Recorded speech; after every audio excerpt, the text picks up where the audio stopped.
US ने Venezuela के president और उनकी वाइफ को कैप्चर कर लिया है।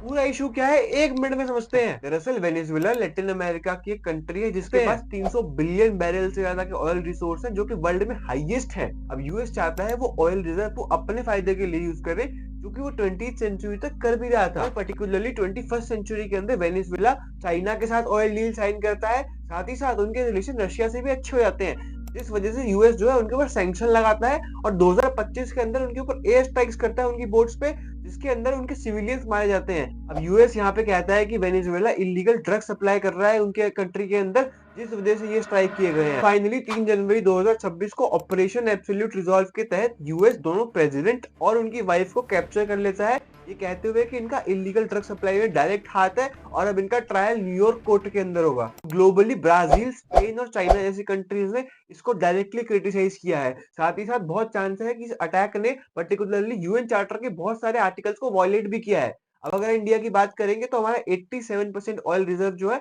वो बाहर से इंपोर्ट होता है, और अगर ओईसीडी के अंदर कुछ भी पैनिक होता है, प्राइस राइज होते हैं, तो इंडिया को महंगे दाम पे ऑयल खरीदना पड़ेगा, जिसकी वजह से पेट्रोल का रेट जो है वो डायरेक्टली बढ़ जाएगा। अब यूएस का यहाँ पे कहना है कि हम डिक्टेटरशिप हटा के वेनेजुएला के अंदर डेमोक्रेसी लाना चाहते हैं, लेकिन डिक्टेटरशिप तो नॉर्थ कोरिया के अंदर भी है, वहां पे कुछ क्यों नहीं किया जाता? क्योंकि हम सब जानते हैं कि it's not about democracy, it's about power and control.